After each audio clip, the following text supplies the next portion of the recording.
전화벨이 울렸을 때 저는 그저 평범한 아침을 보내고 있었습니다. 남편을 떠나보낸 지 정확히 한 달이 되던 날이었지요. 식탁 위에는 식어버린 보리차 한 잔과 아직 정리하지 못한 그이의 안경 하나가 그대로 놓여 있었답니다. 저는 그 안경을 매일 아침 닦았어요. 마치 그가 곧 일어나서 신문을 펼치며 그 안경을 다시 쓸 것처럼요.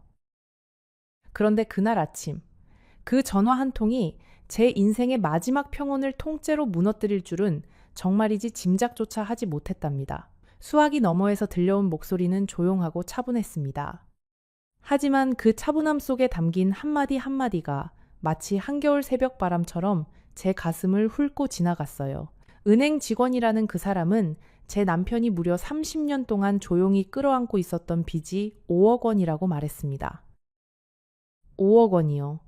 평생을 함께 살아온 사람이 저에게 단 한 번도 입 밖에 꺼낸 적 없던 그 숫자가 떠난 지 한 달 만에 제 앞으로 고스란히 돌아왔습니다.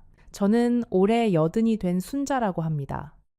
평생을 충청도 어느 작은 마을에서 자라 22에 시집을 와서 58년을 한 사람과 함께 살았답니다. 우리 부부는 한 번도 화려하게 살아본 적이 없어요. 시장에서 콩나물 한 봉지를 살 때도 2번을 들었다 놓았고 1,000원짜리 한 장을 깎으려고 상인 아주머니와 한참을 입씨름하던 그런 평범하다 못해 옹색하기까지 한 부부였지요. 그런데 그런 우리 부부가 5억 원의 빚을 짊어지고 있었다니요.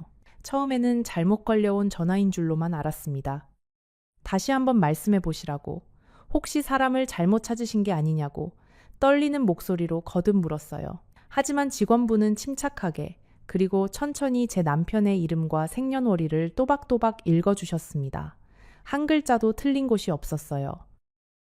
그 순간 제 손에 들린 보리차 잔이 흔들리기 시작했고 부엌 창문으로 들어오던 햇살마저 갑자기 색을 잃은 것처럼 느껴졌답니다.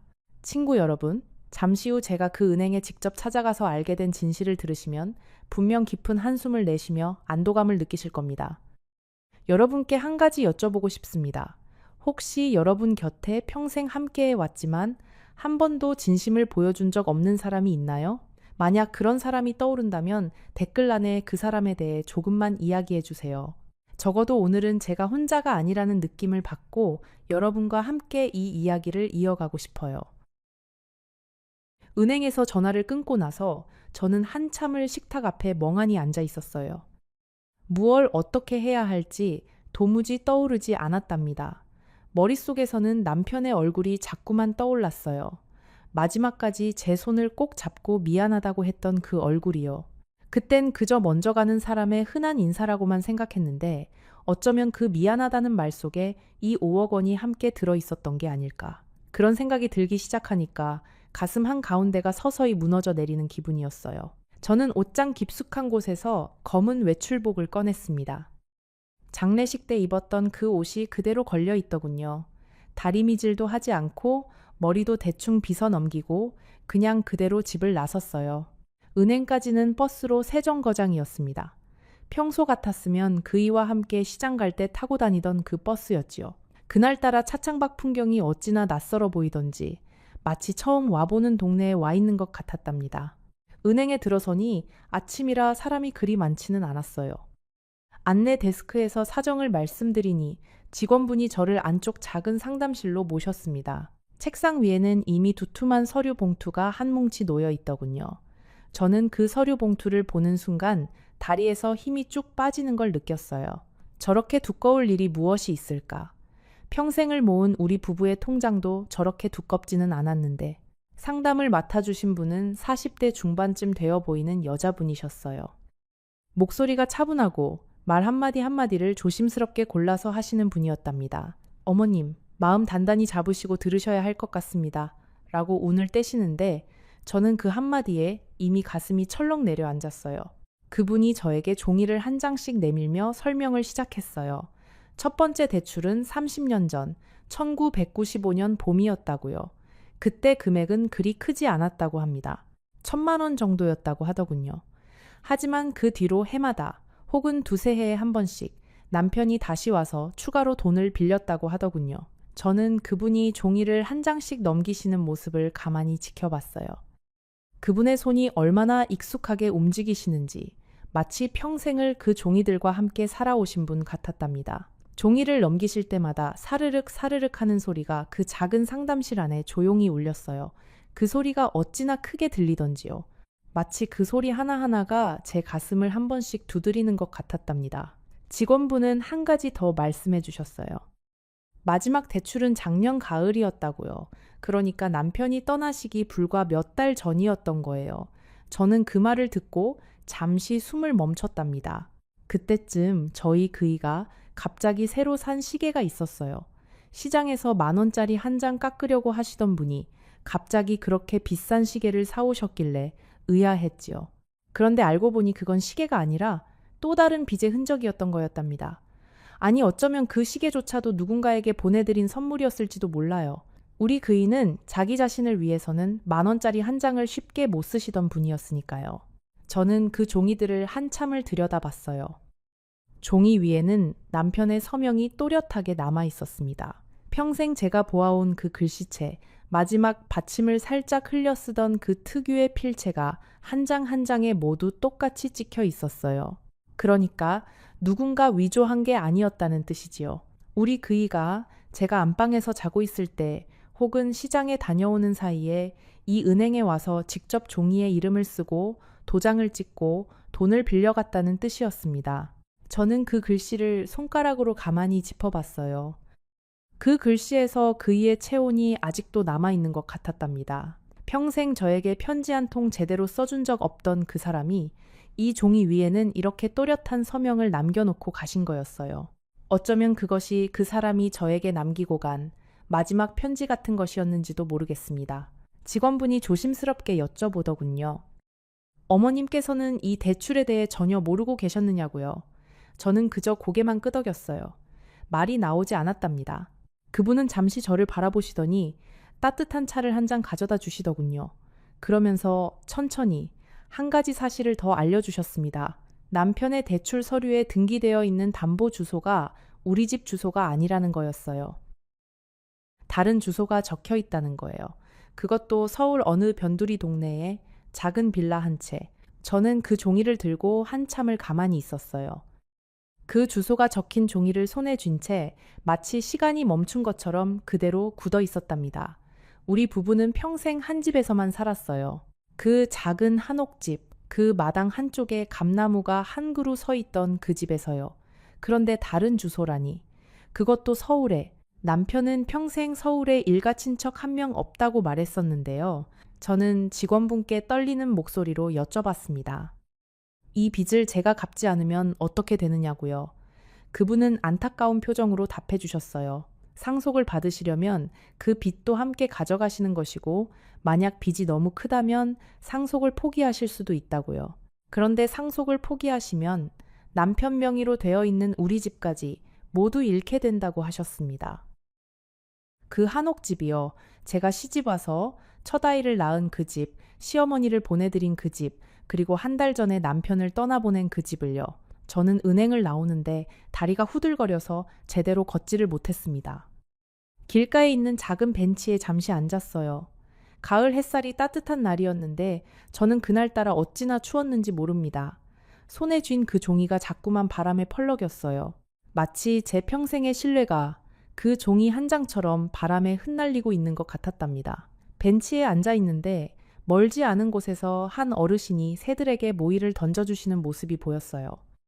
비둘기들이 그분 발치에 모여들어 한참을 깍깍거리고 있었답니다. 그분이 천천히 한 알 한 알 모이를 떨어뜨리시는 모습을 보면서 저는 우리 그이가 평생 그렇게 누군가에게 한 알 한 알 무언가를 떨어뜨려 주셨겠구나 하는 생각이 들었어요. 그 마음이 정말 그 사람다웠습니다. 누가 봐주지 않아도, 누가 알아주지 않아도 그저 묵묵히 자기 자리에서 무언가를 나눠주는 그런 사람이었답니다. 그 어르신은 한참을 더 거기 계시다가 천천히 자리를 뜨셨어요. 새들은 어느새 다 흩어지고 벤치 주변은 다시 조용해졌습니다. 저도 그제야 천천히 일어났어요. 다리가 아직 조금 떨렸지만 마음 한구석에는 묘하게 단단한 무언가가 생겨나고 있었답니다. 집으로 돌아오는 길에 저는 한 가지 결심을 했어요. 무슨 일이 있어도 그 다른 주소가 무엇인지 제 두 눈으로 직접 확인해야겠다고요. 그게 무슨 빚을 위한 담보였는지, 그 자리에 누가 살고 있는지, 그리고 우리 그이가 왜 30년이나 그것을 감춰왔는지를요. 하지만 그 전에 먼저 해야 할 일이 하나 있었습니다. 남편이 평생 쓰던 안방 책상, 그 서랍 깊숙한 곳을 열어봐야 했답니다. 집에 도착하자마자 저는 외투도 벗지 않은 채 안방으로 들어갔어요. 그이의 책상은 여전히 그가 살아있을 때 그대로였습니다. 돋보기 안경 옆에 어제보다 만신문이 펼쳐져 있고 그 옆에는 깍담한 사과가 접시 위에 놓여 있었어요. 저는 그 사과를 차마 치우지 못하고 그대로 두었었답니다. 마치 그를 치워버리는 것 같아서요. 그런데 그날만큼은 달랐어요. 그 평온한 책상 위의 모든 풍경이 거짓말처럼 보이기 시작했답니다. 책상 서랍은 3개였어요. 첫 번째 서랍은 평소에도 자주 열던 곳이라 별다른 게 없었습니다. 안경 닦는 천, 도장, 영수증 몇 장. 두 번째 서랍에는 오래된 가족 사진과 손자들의 어릴 적 그림이 가지런히 정리되어 있었어요. 그리고 마지막 3번째 서랍. 그 서랍은 늘 잠겨 있었답니다. 그이는 별거 아니라고, 그저 옛날 서류 몇 장이 들어있을 뿐이라고 했었어요. 저도 굳이 캐묻지 않았지요. 부부 사이에도 각자의 공간이 있는 거니까요. 서랍 열쇠는 책상 밑에 작은 종이 상자 안에 들어 있었어요. 그 정도는 저도 알고 있었답니다. 다만 한 번도 열어본 적이 없었을 뿐이지요. 열쇠를 자물쇠에 끼우는데 손이 어찌나 떨리던지요. 마치 도둑질이라도 하는 사람처럼 가슴이 콩닥거렸어요. 그리고 서랍이 천천히 열렸을 때 저는 잠시 숨을 멈췄답니다. 서랍 안에는 작은 나무 상자 하나가 들어 있었어요. 그리고 그 상자 위에는 누렇게 변색된 봉투들이 차곡차곡 쌓여 있었습니다. 봉투마다 날짜가 적혀 있었어요. 1995년부터 2024년까지 거의 매년 빠짐없이요. 저는 그 봉투들을 하나씩 꺼내 펼쳐보았습니다. 안에는 영수증, 송금 내역, 그리고 짧은 편지들이 들어 있었어요. 그 편지들의 수신인은 한결같이 한 사람이었답니다. 미경 씨에게라고요. 그 봉투들을 손에 쥐는데 봉투 끝에서 작은 먼지가 폴폴 일어났어요. 누군가 정성스럽게 쌓아 보관해둔 흔적이었답니다. 봉투마다 약간씩 모서리가 달아있는 것을 보니 우리 그이가 가끔씩 이 서랍을 열고 그 봉투들을 한 번씩 들여다보셨다는 것을 알 수 있었어요. 어쩌면 그 사람은 혼자만의 시간에 이 봉투들을 펼쳐보면서 형님을 잠시 기억하셨던 것일지도 모르겠습니다. 산 사람의 비밀이 아니라 떠난 사람을 향한 작은 의식이었을지도요. 미경. 저는 그 이름을 한참 동안 입안에서 굴려보았어요. 평생 처음 듣는 이름이었습니다. 우리 친척 중에도, 동네 사람 중에도, 그이의 옛 친구 중에도 그런 이름을 가진 사람은 없었어요. 저는 떨리는 손으로 가장 오래된 편지를 펼쳐들었습니다.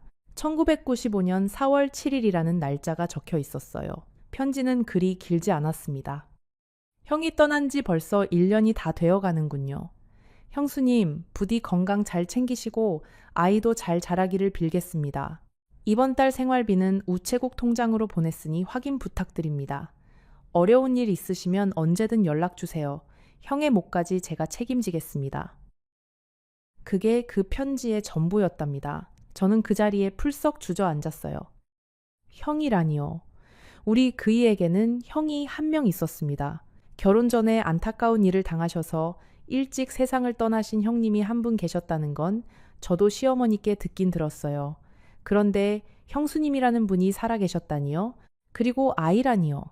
그 형님의 아이가 있었다는 말은 그 누구에게도 들어본 적이 없었답니다. 저는 그 자리에서 모든 편지를 다 펼쳐 읽었어요. 한 장 한 장 넘기는 손이 어찌나 떨리던지 종이가 자꾸만 손에서 미끄러졌습니다. 편지의 내용은 거의 비슷했어요. 형수님의 안부를 묻고 조카의 학교 생활을 걱정하고 그리고 매달 송금한 금액을 적어놓은. 그러니까 우리 그이는 형님이 떠나신 그날 이후로 30년이 넘는 세월 동안 단 한 달도 거르지 않고 그 형수님과 조카에게 생활비를 보내왔다는 거였답니다. 편지들 사이에는 가끔 영수증이 끼워져 있기도 했어요.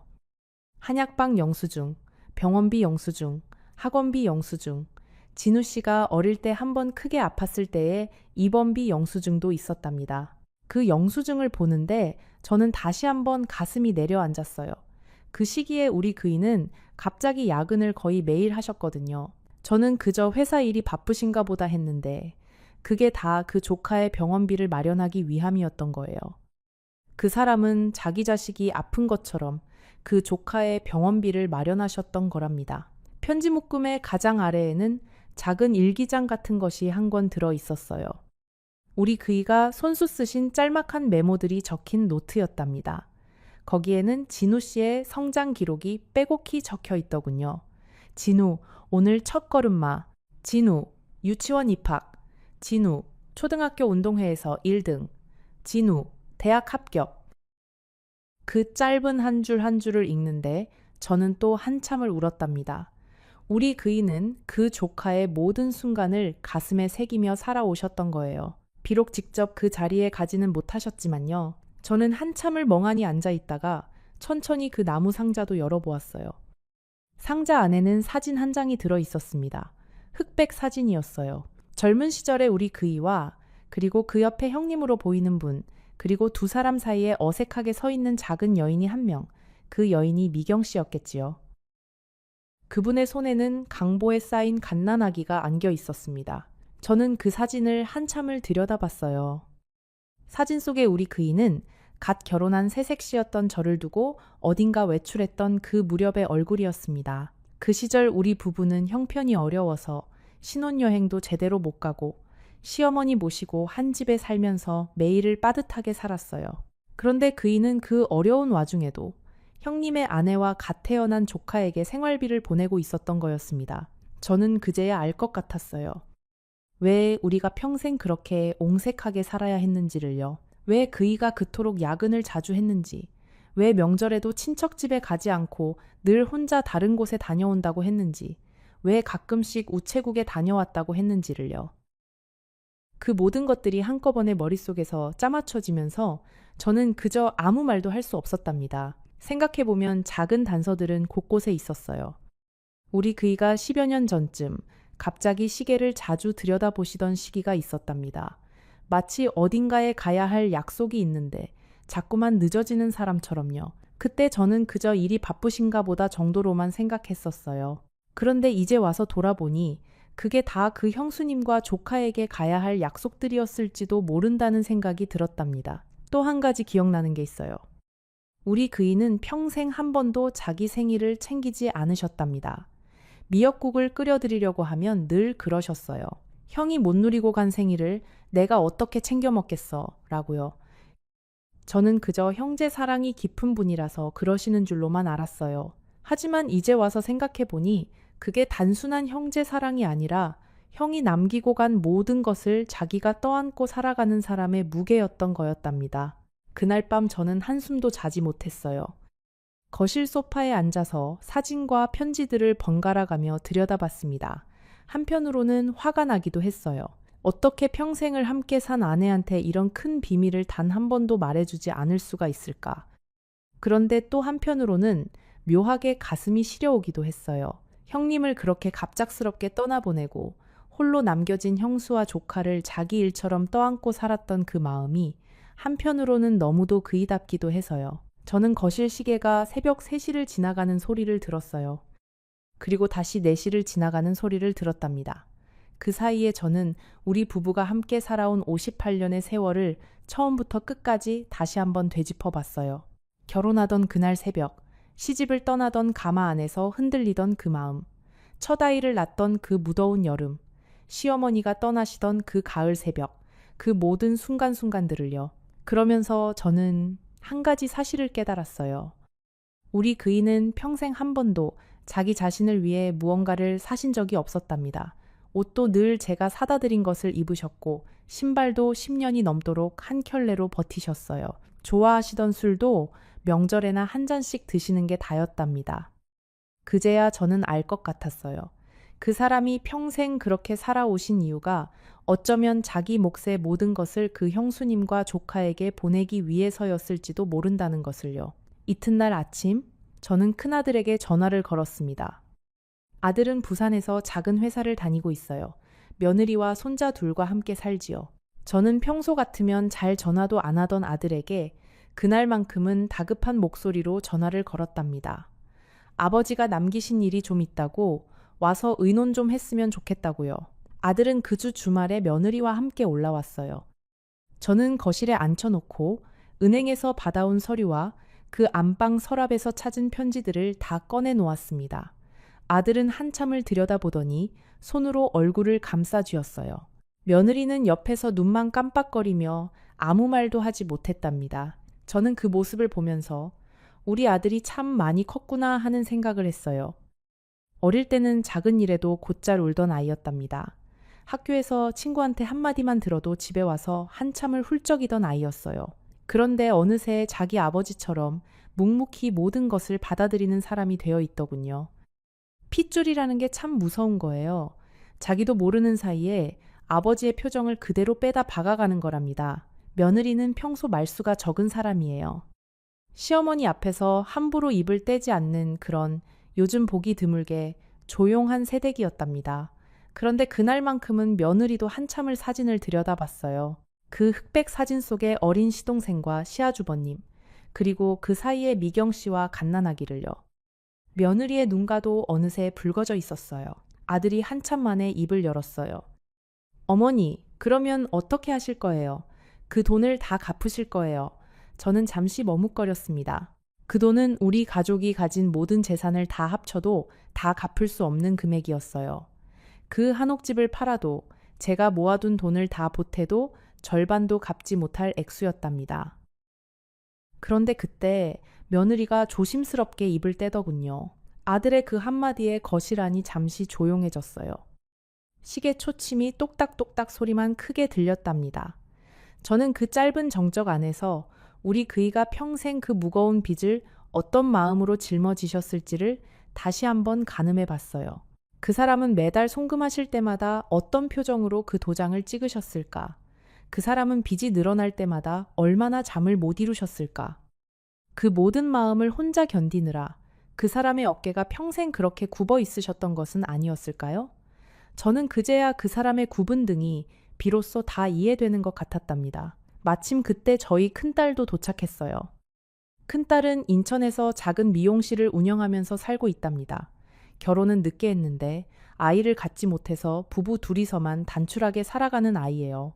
저는 큰딸한테도 같이 의논해야겠다 싶어서 전화를 걸어두었답니다. 큰딸은 그 모든 서류와 편지들을 한참 동안 들여다보더니 한참 만에 가만히 한숨을 내쉬더군요. 그러고는 작은 목소리로 말했어요. 엄마 아빠가 어떤 사람이었는지를 이제 좀 알 것 같네요. 라고요. 큰딸이 그러더군요. 자기가 어릴 때 늘 아빠가 명절 때마다 어딘가에 다녀오신다고 했던 것, 그게 늘 의아했었다고요. 아빠는 한 번도 우리 가족에게 행선지를 정확히 말씀해 주신 적이 없으셨어요. 그저 잠깐 다녀올 때가 있다 그 한마디로 끝이었답니다. 큰딸은 그게 사실은 형수님 댁에 다녀오시던 길이었을 거라는 생각이 든다고 했어요. 그 한마디에 저도 가슴이 한 번 더 내려앉았답니다. 명절에도 우리 식구들과 함께 보내시지 못하고 그렇게 누군가의 안부를 챙기러 다니셨던 그 마음을 생각하니까요. 어머님 그 돈을 왜 어머님이 갚으셔야 해요? 며느리는 차분하지만 단호한 목소리로 말했어요. 그 빚은 아버님이 다른 사람을 도와주려고 만든 빚이지 우리 가족을 위해서 쓰신 돈이 아니잖아요. 그 형수님이라는 분이 살아 계시다면 그분이 함께 책임을 지셔야 하는 거 아닌가요? 저는 며느리의 그 말을 듣고 한참을 침묵했답니다. 물론 며느리의 말이 틀린 것은 아니었어요. 법적으로 봐도 도리적으로 봐도 그 빚의 절반쯤은 그 형수님이라는 분이 함께 짊어져야 할 몫이었지요. 하지만 제 마음 한구석에서는 자꾸만 다른 소리가 들려왔어요. 우리 그이가 평생을 가슴에 품고 갔던 그 마음을 떠난 지 한 달도 안 된 지금 제가 헐어버려도 되는 것인가 하는 그런 소리요. 저는 아들 부부에게 며칠만 시간을 달라고 했어요. 그 형수님이라는 분을 한번 만나보고 싶다고요. 그 사람이 어떻게 살고 있는지, 우리 그이가 평생 보냈던 그 돈으로 어떤 삶을 꾸려왔는지를 제 두 눈으로 직접 확인하고 싶었답니다. 아들은 처음에는 말렸어요. 어머니가 거기 가서 좋을 게 뭐가 있겠느냐고 차라리 변호사를 통해서 정리하는 게 깔끔할 거라고요. 하지만 며느리가 가만히 제 손을 잡아주더군요. 어머님이 직접 가시는 게 맞다고요. 그렇게 해서 저는 며칠 뒤 그 서울 변두리 동네의 주소를 들고 혼자 길을 나섰습니다. 기차를 타고 2시간을 가서 다시 지하철로 갈아타고 마지막에는 마을버스를 한참 탔어요. 종점 가까이에 있는 작은 빌라촌이 그 주소지였답니다. 저는 그 빌라 앞에 서서 잠시 깊은 숨을 들이마셨어요. 곧 만나게 될 그 사람이 어떤 얼굴을 하고 있을지, 저를 보고 어떤 표정을 지을지, 저로서는 도무지 짐작이 가지 않았답니다. 기차 안에서 저는 한참 동안 창밖을 바라봤어요. 들판이 지나가고 산이 지나가고 작은 마을이 지나갔답니다. 우리 그이가 살아계셨을 때는 이렇게 멀리 혼자 외출을 해본 적이 없었어요. 늘 그이가 운전대를 잡으셨고 저는 그저 옆자리에서 졸기만 했지요. 그런데 그날만큼은 그이가 곁에 없는 그 자리가 새삼스럽게 크게 느껴졌답니다. 기차 안에서 저는 가방 안에서 그 흑백 사진을 다시 한번 꺼내봤어요. 사진 속의 그이는 정말 젊었습니다. 갓 결혼해서 한참을 행복하실 때의 모습이었어요. 그 옆에 형님도 환하게 웃고 계셨고요. 누가 봐도 형제 사이가 좋은 두 분이셨답니다. 그런데 그 사진을 찍은 지 얼마 안 되어서 형님이 그렇게 갑자기 떠나셨다니 우리 그이의 가슴이 얼마나 무너졌을지 짐작이 가더군요. 지하철로 갈아타고 나서 저는 그 빌라가 있는 동네의 풍경을 천천히 둘러봤어요. 오래된 동네였답니다. 골목골목마다 낡은 간판들이 걸려 있고 길가에서는 어르신들이 작은 의자에 앉아 햇볕을 쬐고 계셨어요. 한 어르신께 길을 여쭤보니 친절하게도 그 빌라까지 함께 걸어가 주시더군요. 그분과 짧은 이야기를 나누면서 저는 마음 한구석이 조금씩 가라앉는 것을 느꼈답니다. 우리 그이가 평생 도와주신 그 형수님과 조카가 사는 동네가 이렇게 정겨운 곳이라는 게 한편으로는 다행이라는 생각이 들었어요. 여러분, 잠시 후 그 빌라의 낡은 철문이 열렸을 때 제가 마주한 그 얼굴을 들으시면 아마 마음이 한참 동안 먹먹해지실 거예요. 그분이 저를 알아본 표정과 그분이 처음으로 제게 건넨 그 한마디, 그리고 그 작은 거실에서 제가 발견한 마지막 진실까지 조금만 더 함께 있어 주세요. 이제부터가 정말 중요한 이야기랍니다. 빌라는 3층짜리였어요. 외벽이 누렇게 변색되고 군데군데 페인트가 벗겨진 오래된 건물이었습니다. 저는 종이에 적힌 호수를 한참 들여다보고 천천히 계단을 올라갔어요. 2층 가장 안쪽 집이었답니다. 문 앞에 도착해서도 한참 동안 초인종을 누르지 못하고 서 있었어요. 손가락이 자꾸만 떨려서요. 그러다가 안에서 인기척이 들리더군요. 누군가 슬리퍼를 끌고 걸어 나오는 소리. 그 소리에 저는 비로소 용기를 내서 초인종을 눌렀습니다. 잠시 후 문이 천천히 열렸어요. 그리고 한 여인이 저를 바라보았습니다. 그분은 저보다 5살쯤 어려 보였어요. 머리는 거의 다 새었고 등은 약간 굽어 있었지요. 손에는 묵주가 들려 있었습니다. 그분은 저를 한참 동안 가만히 바라보셨어요. 처음에는 누구신지 모르시는 듯한 표정이었답니다. 그런데 제가 입을 떼기도 전에 그분의 눈이 갑자기 흔들리기 시작했어요.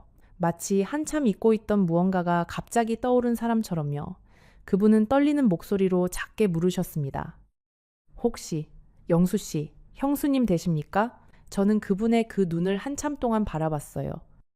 그분의 눈에서 어떤 슬픔이 보였답니다. 평생을 혼자 견뎌오신 분만이 가질 수 있는 그런 깊고 깊은 슬픔이요. 그런데 그 슬픔 안에는 묘하게 따뜻한 무언가도 함께 들어 있었어요. 우리 그이가 평생 그분 곁을 지켜주신 그 흔적이 그분의 눈빛 안에 고스란히 담겨 있는 것 같았답니다. 저는 그분을 처음 보는데도 이상하게 낯설지가 않았어요.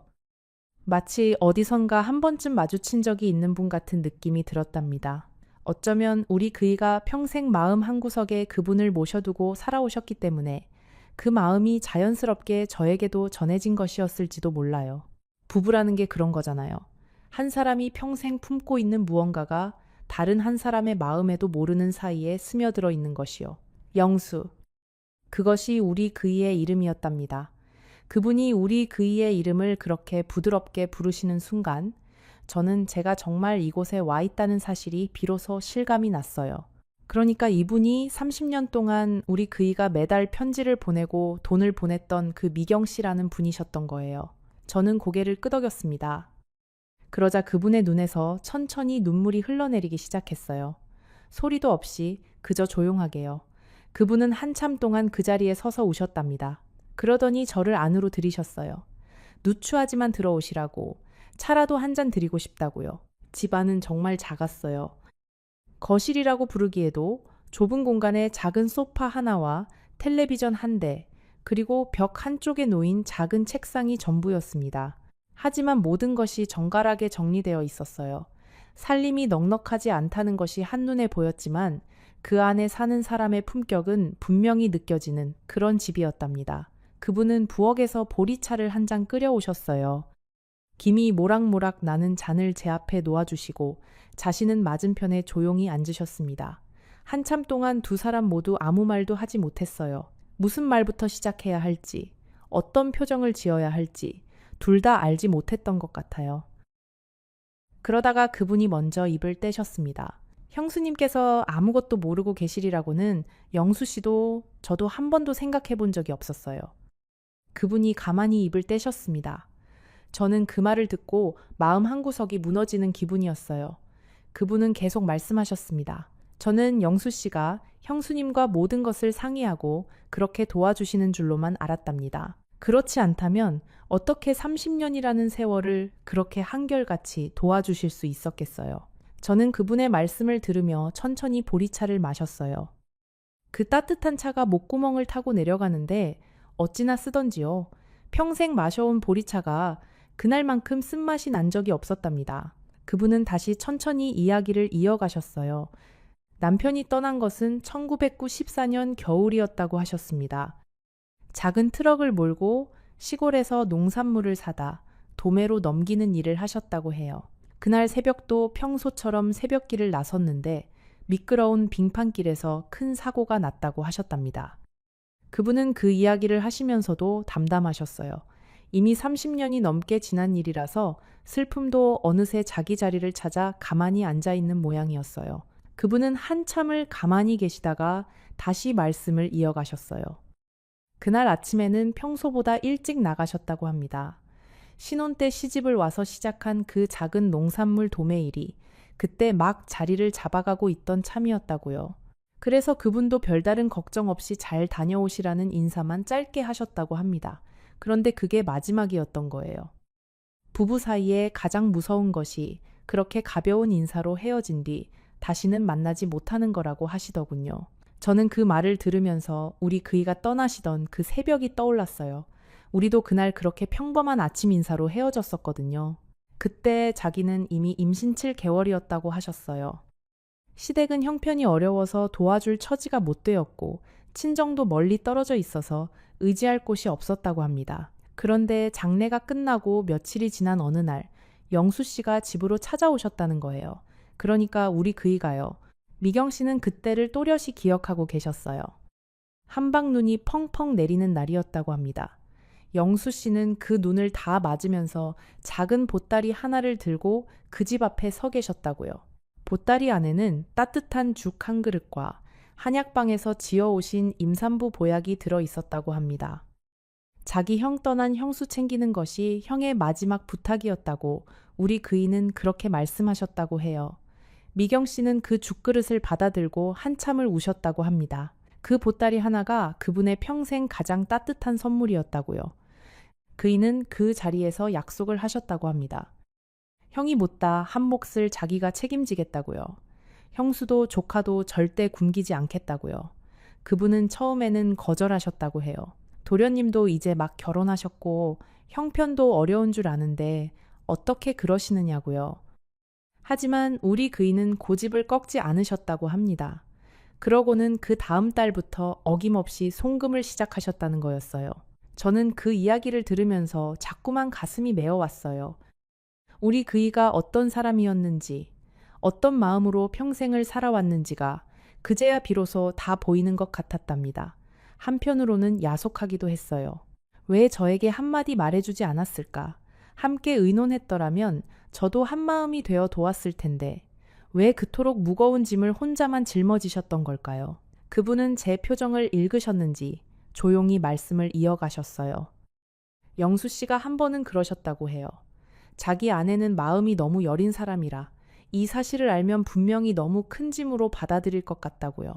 형편이 어려운 와중에 형 가족까지 책임지고 있다는 사실을 알면 자기 아내가 평생 가슴에 돌덩이를 얹고 살 것 같다고요. 그래서 자기 혼자만 짊어지고 가겠다고요. 저는 그 이야기를 듣고 결국 눈물을 참지 못했어요. 어쩜 그 사람은 끝까지 그렇게 저를 아껴주려고 했는지요. 평생을 옹색하게 살게 만들어 놓고 그 이유 한 가지를 끝내 말해주지 않았던 것이 어쩌면 그 사람 나름의 사랑이었던 거예요. 하지만 저는 그 사랑이 자꾸만 야속하게 느껴지기도 했답니다. 만약 미리 알았더라면, 우리 둘이 함께 그 짐을 나눠줬더라면 어쩌면 우리 살림도, 그 형수님 살림도 조금은 더 편안해졌을지 모르는데요. 그때 현관문이 열리는 소리가 들렸어요. 어머니 다녀왔습니다 하는 굵직한 남자 목소리. 저는 깜짝 놀라 고개를 들었습니다. 들어온 사람은 40대 초반쯤 되어 보이는 남자였어요. 어깨가 다부지고 손에는 무거워 보이는 가방이 들려 있었답니다. 그 남자가 저를 보더니 멈칫하더군요. 그분이 차분히 아들을 부르셨어요. 진우야, 인사드려라. 큰어머니시란다. 저는 그 호칭에 한 번 더 가슴이 쿵 내려앉았답니다. 큰어머니. 그러니까 이 청년이 우리 그이가 평생 책임지고 키워온 조카, 진우라는 아이였던 거예요. 진우 씨는 잠시 어리둥절한 표정으로 저를 바라봤어요. 큰어머니라는 호칭이 자기에게 무슨 의미인지 한 번에 이해되지 않는 것 같았답니다. 그러더니 천천히 가방을 내려놓고 정중하게 고개를 숙여 인사를 하셨어요. 처음 뵙겠습니다. 라고요. 그 한마디가 어찌나 마음을 후벼 파던지요. 저는 진우 씨를 한참 동안 바라봤어요. 그 청년의 얼굴 한쪽에서 우리 그이의 옛 모습이 어렴풋이 보이는 것 같았답니다. 콧날이 그랬어요. 그리고 웃을 때 입꼬리가 한쪽만 살짝 올라가는 것이 영락없이 그이를 닮아 있었어요. 핏줄이라는 게 참 신기하다는 생각이 들었답니다. 그분은 진우 씨에게 차근차근 설명해 주셨어요. 영수 큰아버지가 한 달 전에 돌아가셨다는 사실, 그리고 그 큰아버지께서 평생 우리에게 도움을 주셨던 분이라는 사실, 그리고 큰아버지께는 사실 형수님이 있으셨다는 사실까지요. 진우 씨는 이야기를 듣는 내내 점점 얼굴이 굳어갔어요. 그러더니 마지막에는 두 손으로 얼굴을 감싸쥐고 한참 동안 아무 말도 하지 못하셨습니다. 진우 씨가 천천히 입을 떼더군요. 어머니, 저는 그 큰아버지께서 그저 먼 친척 어른이신 줄로만 알고 살았는데요. 어떻게 그런 큰 은혜를 입고 살면서 저는 한 번도 제대로 인사를 드리러 가본 적이 없었네요. 진우 씨의 목소리가 가늘게 떨렸어요. 저는 그 모습을 보면서 우리 그이가 정말 좋은 사람이었구나 하는 생각을 다시 한번 했답니다. 그분이 부엌으로 들어가시면서 잠시 자리를 비워주셨어요. 저는 진우 씨와 둘이 거실에 남았습니다. 그 청년이 조심스럽게 입을 떼더군요. 큰어머니, 정말 죄송합니다. 저희 때문에 큰어머니께서 평생 모르고 사셨을 그 짐을 이제 와서 알게 되시고 또 짊어지셔야 한다는 게요. 저는 고개를 저었어요. 자네 잘못이 아니라네. 그것은 우리 어른들 사이의 일이었으니까. 진우 씨는 자신의 이야기를 천천히 들려주셨어요. 어려운 형편 속에서도 어머니께서 자기를 정성껏 키워주셨다는 것, 큰아버지께서 보내주신 돈으로 어머니께서 작은 분식집을 운영하셨다는 것, 그 분식집에서 번 돈과 큰아버지의 도움으로 자기가 대학교까지 다닐 수 있었다는 것, 그리고 지금은 작은 회사에 다니며 결혼을 앞두고 있다는 것까지요. 진우 씨는 어릴 적 이야기도 들려주셨답니다. 학교에서 친구들이 아버지 이야기를 할 때마다 자기는 늘 구석으로 가서 책만 들여다봤다고요. 어머니께서 그런 모습을 보시고는 밤마다 등을 토닥여 주시면서 너에게는 큰아버지가 계신다고, 그분이 비록 자주 못 오시지만 너를 누구보다 아껴주신다고 말씀해 주셨다고 합니다. 그래서 자기는 큰아버지를 한 번도 직접 뵌 적 없으면서도 마음속에서는 아주 가까운 분으로 느끼며 자랐다고 하셨어요. 그 말을 들으면서 저는 우리 그이가 정말 한 사람의 인생을 통째로 지켜주셨구나 하는 생각이 들었답니다. 진우 씨가 한 가지 더 말씀해 주셨어요. 자기가 대학에 합격하던 날, 큰아버지께서 어머니께 보낸 편지가 있었다고 합니다. 그 편지는 어머니께서 지금도 소중히 간직하고 계신다고요. 미경 씨가 안방에서 그 편지를 가지고 나오셔서 저에게 보여주셨어요. 누렇게 변색된 편지지 위에 우리 그이의 그 익숙한 글씨체가 적혀 있었답니다. 형수님, 진우가 드디어 대학생이 되었다는 소식 정말 감사합니다. 형님이 살아 계셨더라면 누구보다 기뻐하셨을 텐데요. 부족하지만 입학금의 보탰이라고 조금 더 보내드립니다. 진우에게는 절대 부담 갖지 말라고 전해주세요. 저는 그 편지를 손에 들고 한참을 울었답니다. 그 편지의 마지막 줄에는 우리 그이가 평생 한 번도 다른 곳에 쓰신 적 없는 말이 적혀 있었어요. 형수님, 진우가 잘 자라주어서 정말 고맙습니다. 라고요. 그 짧은 한 줄을 읽는데 저는 우리 그이가 왜 그토록 평생 무리하게 일을 하셨는지가 그제야 다 이해가 되더군요. 그 사람에게 진우 씨는 단순한 조카가 아니라 형님이 남기고 가신 마지막 흔적이었던 거예요. 그래서 그 흔적을 무슨 일이 있어도 지켜내고 싶으셨던 거랍니다. 저는 진우 씨에게 한 가지 부탁을 드렸어요. 시간이 되시면 한번 우리 그이가 잠들어 계신 곳에 함께 가주시지 않겠느냐고요. 그분이 직접 보지 못하셨던 그 조카가 이제는 이렇게 든든하게 자란 모습을 잠시라도 보여드리고 싶다고요. 진우 씨는 그 자리에서 고개를 끄덕여 주셨답니다. 큰어머니, 제가 진작에 그렇게 했어야 했는데요. 그 말씀 너무 늦게 받아 죄송합니다. 라고 하시면서요. 그 청년의 그 한마디가 어찌나 마음을 데웠는지 모릅니다. 저는 그 이야기를 들으며 가만히 고개를 끄덕였어요. 진우 씨는 본인이 사실 큰아버지께 매달 조금씩이라도 갚아드리고 싶었지만 큰아버지께서 한사코 거절하셨다고 했답니다. 자기는 갚으라고 도와준 게 아니라고 그저 형 몫을 자기가 대신하는 것일 뿐이라고요. 그 한결같은 마음이 어찌나 그 사람다웠는지요. 저는 진우 씨에게 조심스럽게 여쭤봤어요. 혹시 어머님께서 지금 사시는 이 집이 누구 명의로 되어 있는지 아느냐고요. 진우 씨는 잠시 머뭇거리시더니 큰아버지 명의로 되어 있다고 답해 주셨어요. 어머니께서 늘 그 집을 큰아버지께서 마련해 주신 거라고 하셨다고요. 저는 그제야 모든 퍼즐이 맞춰지는 기분이었답니다. 그 빌라가 바로 은행 서류에 적혀 있던 그 담보 주소였던 거예요.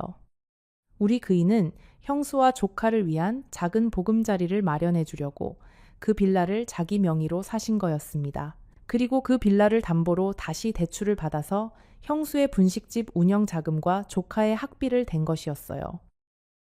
처음에는 작은 금액이었지만 형수의 분식집이 한때 어려워졌을 때, 또 조카가 큰 병에 걸렸을 때, 우리 그이는 그때마다 추가 대출을 받아 그 위기들을 막아주신 거였답니다. 그러니까 5억 원이라는 그 돈은 단순한 빚이 아니었어요. 그 한 푼 한 푼이 다 누군가의 위기를 막아준 돈이고 누군가의 꿈을 이어준 돈이었던 거예요. 우리 그이는 그 무거운 짐을 평생 혼자 짊어진 채 단 한 번도 자랑하지 않고 단 한 번도 생색내지 않고 그저 묵묵히 그 길을 걸어오신 거였답니다. 저는 진우 씨의 손을 가만히 잡았어요. 그 청년의 손이 어찌나 따뜻하던지요.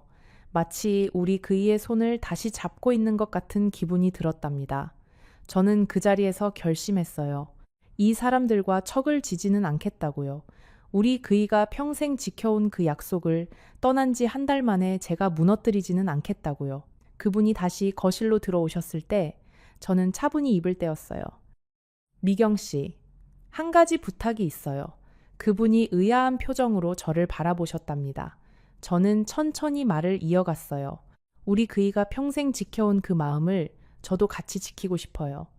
다만 한 가지만 함께 의논해서 결정하고 싶답니다. 그 자리에서 우리 셋은, 그러니까 저와 미경 씨, 그리고 진우 씨는 오랜 시간 이야기를 나눴어요. 어떻게 하면 그 빚을 함께 정리할 수 있을지요. 그 빌라를 정리해서 일부 갚고 우리 한옥집에서 일부를 보태고 진우 씨가 직장을 다니면서 매달 조금씩 갚아나가는 방법까지요.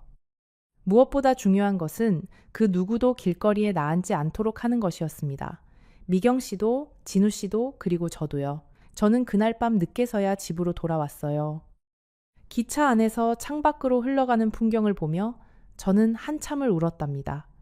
옆자리에 앉아 계시던 젊은 분이 슬쩍 휴지를 건네주시기도 했어요. 그 친절이 어찌나 고맙던지요. 저는 그 휴지로 눈물을 닦으면서 마음 한구석에서는 묘하게 따뜻한 무언가가 차오르는 것을 느꼈답니다. 집에 도착해서 저는 가장 먼저 안방으로 들어갔어요. 그이의 책상 앞에 앉아서 그 빈 의자를 한참 동안 바라봤습니다. 거기 그 사람이 앉아 있는 것 같았어요. 늘 그러셨던 것처럼 신문을 펼쳐놓고 돋보기를 코끝에 걸치고서요. 저는 그 빈 의자에 대고 작게 속삭였답니다. 여보, 왜 그렇게 무거운 짐을 혼자만 짊어지셨어요? 함께 짊어졌으면 더 가벼웠을 텐데요. 물론 답이 돌아오지는 않았어요. 답이 돌아올 리가 없었지요.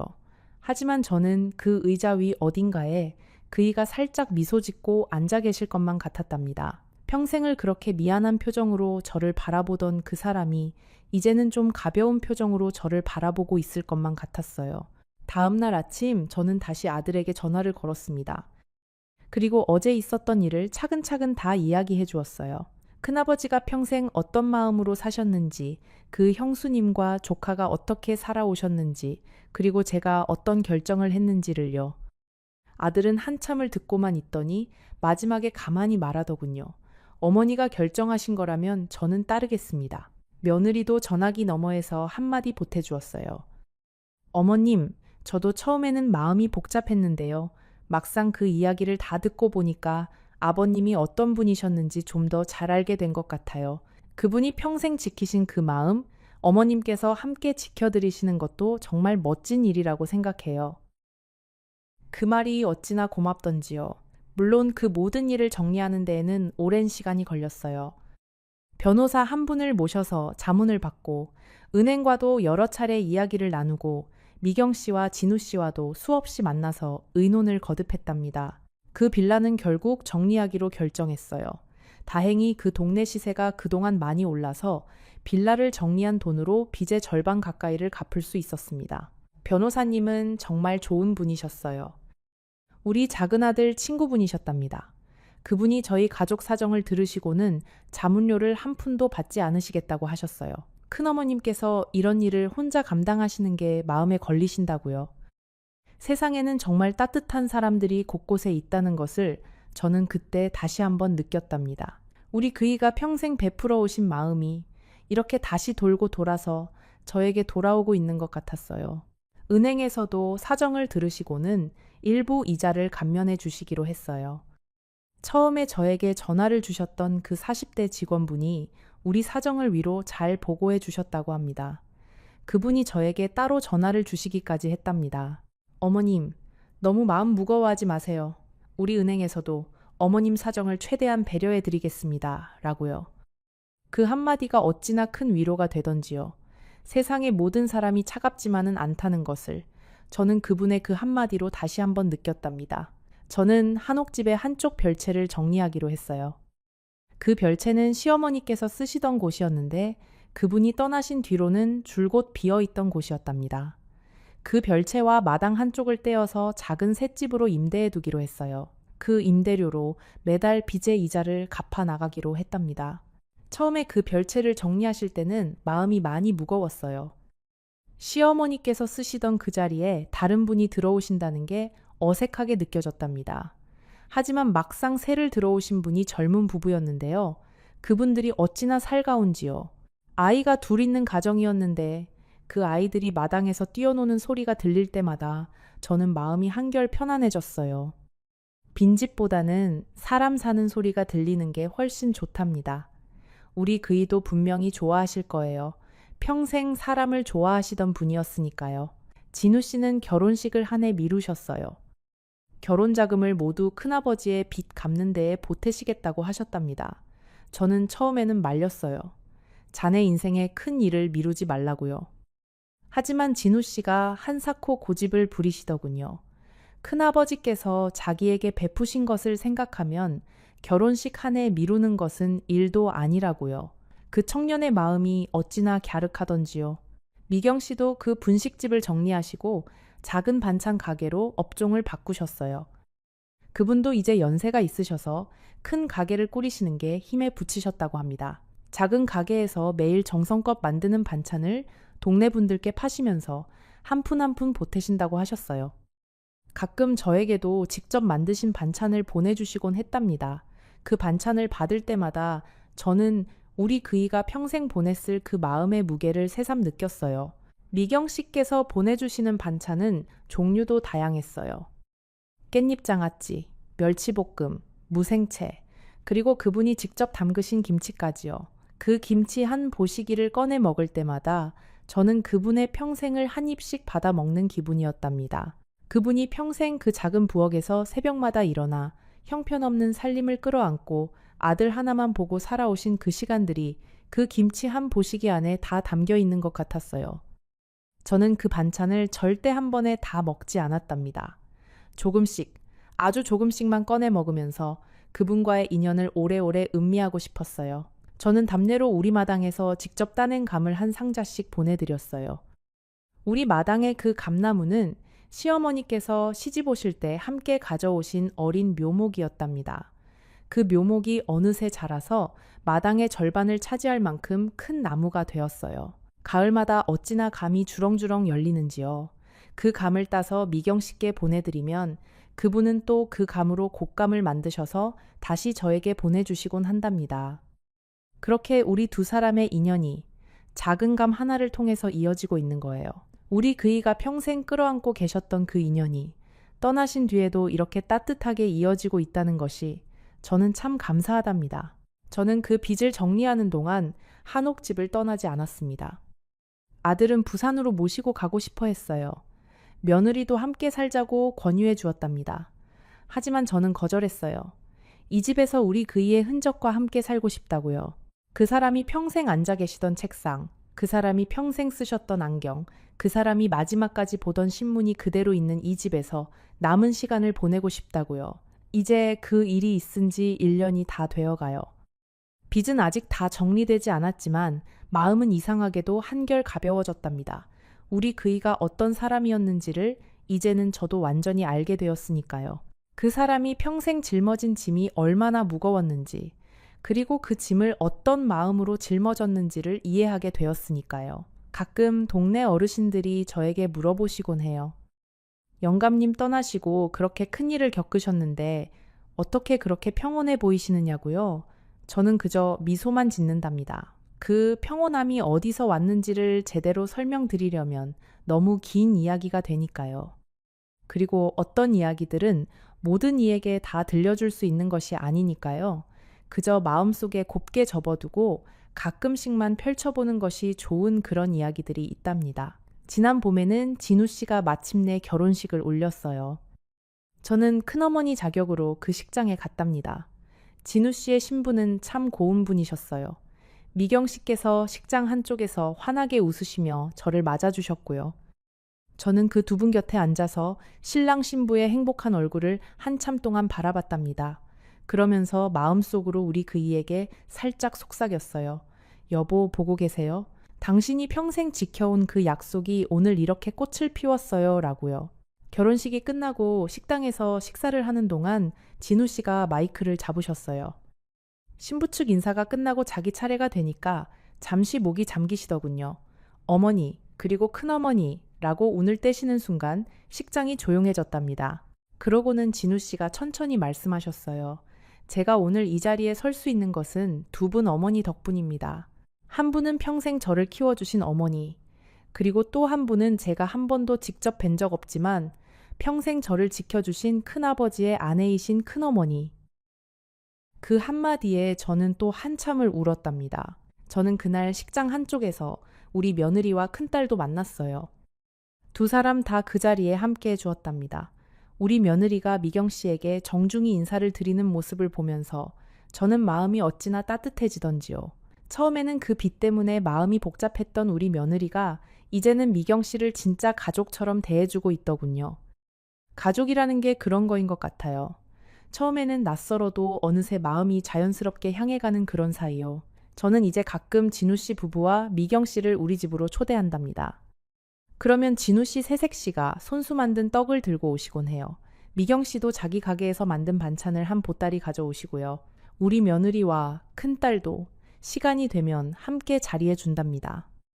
그 작은 한옥집 마당에 사람들이 모여 앉으면 한때 비어있던 그 자리가 다시 살아나는 느낌이 들어요. 우리 그이가 분명히 어딘가에서 환하게 웃으면서 그 모습을 보고 계실 거예요. 여러분 살다 보면 가끔은 알지 못하는 게 더 행복할 때도 있을지 모릅니다. 하지만 또 어떤 때는 알게 됨으로써 비로소 그 사람을 완전히 사랑할 수 있게 되기도 한답니다. 저는 그이가 떠나신 뒤에야 비로소 그이를 평생 그 어느 때보다도 깊이 사랑하게 되었어요. 그 사람이 살아계셨을 때 함께 짊어졌더라면 더 좋았을 그 짐을 떠나신 뒤에라도 함께 짊어질 수 있어서 오히려 다행이라고 생각한답니다. 비밀이라는 것은 참 묘한 것이에요. 그것은 한 사람의 인생을 무겁게 짓누르기도 하지만 동시에 그 사람의 가장 소중한 마음을 지켜주기도 한답니다. 우리 그이의 그 비밀은 어찌 보면 그 사람의 가장 큰 사랑의 표현이었을지도 모릅니다. 형을 잃은 슬픔을 평생 가슴에 묻고 살았던 그 사람이 자신이 할 수 있는 유일한 방법으로 그 슬픔을 견뎌낸 것이었을지도요. 이 이야기를 들으시는 여러분 중에도 어쩌면 평생을 함께 살았지만 서로의 모든 것을 다 알지 못한 채 살아가시는 분들이 계실 거예요. 그리고 그것이 꼭 나쁜 것만은 아니랍니다. 어떤 비밀들은 사랑의 또 다른 모습이기도 하니까요. 다만 한 가지, 사랑하는 사람이 곁에 있을 때 그 사람의 손을 자주 잡아드리고 자주 눈을 마주쳐 주세요. 그 사람이 무엇을 짊어지고 있든, 무엇을 감추고 있든, 그 사람을 있는 그대로 사랑하고 있다는 것을 자주 표현해 주세요. 우리 그이가 떠나신 뒤로 저는 매일 아침 안방 책상 위 그 안경을 닦아 놓습니다. 그리고 그 옆에 보리차 한 잔을 올려둔답니다. 그 사람이 좋아하시던 진하지도 연하지도 않은 그 보리차를요. 그리고 마음속으로 작게 말씀드려요. 여보, 오늘도 평안하세요. 거기서는 형님과 함께 잘 지내고 계시지요. 저도 곧 가서 만나 뵐 테니까. 그때까지는 거기서도 누구든 도와주고 계시면 되겠어요. 그 사람은 분명히 그러고 계실 거예요. 오늘 이 이야기를 마치면서 여러분께 한 가지 부탁을 드리고 싶답니다. 혹시 오늘 곁에 누군가가 있으시다면 잠시 그 사람의 얼굴을 바라봐 주세요. 그리고 그 사람이 어떤 마음을 품고 살아가고 있을지 잠시 헤아려 봐주세요. 우리는 모두 누군가에게는 비밀을 품고 사는 사람들이기도 하고 또 누군가의 비밀을 모르고 사는 사람들이기도 하답니다. 그것이 인생이라는 거 아닐까 싶어요. 이 이야기가 여러분의 가슴에 작게나마 닿았다면 그것으로 저는 감사하답니다. 살아온 시간이 길어질수록 사랑하는 방법이 점점 더 어려워지는 것 같아요. 하지만 또 한편으로는 살아온 시간이 길어진 만큼 사랑이 더 깊어지기도 하는 것 같답니다. 오늘 이 이야기가 여러분을 단 한순간이라도 감동시켰다면 지금 화면에 나오는 영상을 꼭 시청해 보세요. 그곳에는 오늘의 이야기보다 여러분의 마음을 더욱 깊이 울릴 또 다른 이야기가 기다리고 있습니다. 일단 보기 시작하면 끝까지 자리에서 일어나지 못할 거예요.